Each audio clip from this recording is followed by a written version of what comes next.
Melissa Deely here, Integrative Health Practitioner, back for day 2 on my series of supplementation and why it may be necessary in your life. So the other day I talked about our depleted soil systems, and today I want to be talking about 7 reasons for why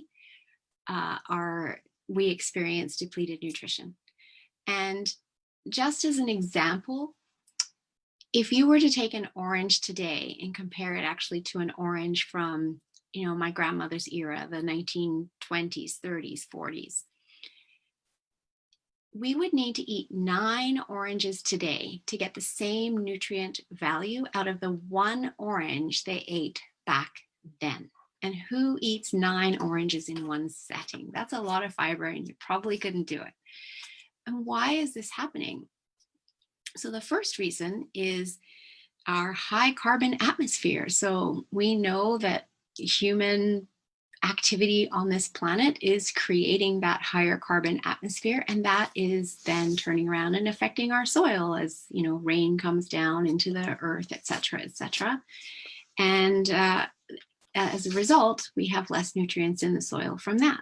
The second reason is that we're using cheap chemical fertilizers in our farming instead of a 3-field system, and using rock salt and bones and manure, etc. And then we have cows grazing, and we have chickens coming along and picking up at whatever's left. And then we're planting our seeds into really healthy soil. That's not happening this way today, because the fields are being overused as farmers are trying to grow more food for more people to feed the earth. And so the soil, when it gets overused, is deplete in the nutrients. And if the nutrients aren't in the soil, they can't get into the food that's being grown in that soil. Also, food is being picked when it's not ripe in order to travel further distances and get to the store and look really pretty on the grocery shelves.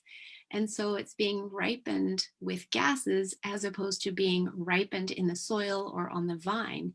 And when it's ripened in the soil or on the vine, it's getting more minerals in that ripening process. But if it's picked before that ripening process has happened, the minerals aren't actually getting into the food. And certainly when it's ripened with gases, there's not minerals getting into the food there.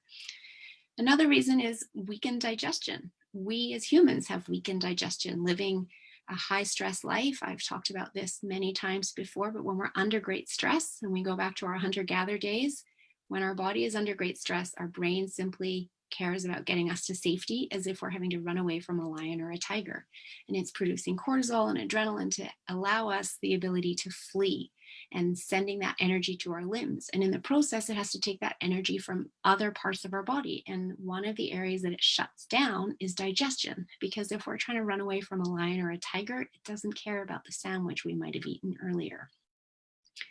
And when digestion is shut down, we're not making hydrochloric acid, and we don't have stomach enzymes, etc., to properly break down the food that we're eating.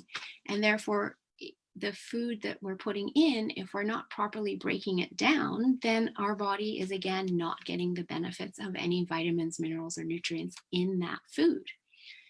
Another reason that we might be deplete in our vitamins and minerals is that we're trying to follow a low-calorie diet, and too low for what our energy output is. And there are many people struggling with weight gain that they can't get to the bottom of, and they think that they just have to eat less and less and less. And they're probably finding that it's not helping them lose weight, because that weight gain is the result of other imbalances in their body. It could be hormonal changes, it could be toxicity and inflammation levels. There's a number of reasons that can cause our body to hold on to weight, aside from simply eating too much, and then the answer to that being to eat less.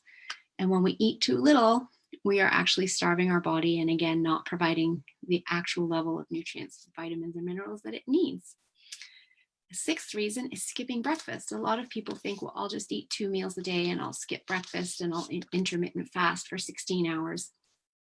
And this is a problem as well, because again, if we intermittent fast for too long, our body starts to think that we're going into starvation mode, and it gets stressed and it produces cortisol as a result of getting stressed. And we don't need to be having our body produce any more cortisol in our body in this day and age, because we already likely have too much cortisol running through it. And also, if we reduce our meals to just 2 meals a day, we're likely not getting enough of our whole plant-based food. We want 7 to 9 cups of fruit and vegetables in any given day. And so it's easier to do if you have 2 to 3 cups with breakfast and 2 to 3 cups with lunch, and then however many you need at dinner time. It might be 3, it might be 4 that you need to have at dinner time to get that number up. And so skipping breakfast is not the answer. It's a really important meal to start your day. And a really easy way to do that and get your vitamins and minerals is to start it with a smoothie, because that eases the stress on the digestive system. It's already pre-digested, and you can pack a lot of greens and a lot of fruit into that smoothie. Another tip too is that if you're combining fruit with a meal, fruit is nearly all water, and so it's really easily digested. So you actually want to be having fruit maybe 30 minutes before you have a big meal, so that fruit can flow through and be easily digested and be ahead of the food that takes longer to digest, instead of having it get backlogged by food that takes longer to digest. And lastly is following a diet plan really strictly, like a keto diet or a paleo diet. It's really more important that we all figure out the way that our body wants us to eat. And we do that by listening to our body and what it tells us when we eat certain foods, and really paying attention, which we can do. We just often get so busy that we don't do that. And sticking to a keto diet for too long is actually really damaging on the body. So initially, for short term, it's fine, but in the longer term, we're not getting nutrients that we need for our overall well-rounded health. It's too limiting a diet and is actually problematic for women. It can lead to thyroid issues as a result of cortisol being spiked, etc. And so rather than sticking like dogma to one particular diet, I invite you to try to eat a variety of foods and listen to what your body's asking for. I had someone say to me yesterday, I really tried to be vegan and I couldn't do it, as if that was a failure. And it's absolutely not a failure to be listening to your body. If her body was saying, I need animal protein, that's okay. Listen to that, because that's truly how you will nourish your body and ensure you're getting what you need. But I hope that's a helpful session in understanding why we've come to a place in our world today where supplementation is important, and that you'd like to continue joining me throughout this month for the rest of my sessions on supplementation. I'll be back in a couple of days with more content.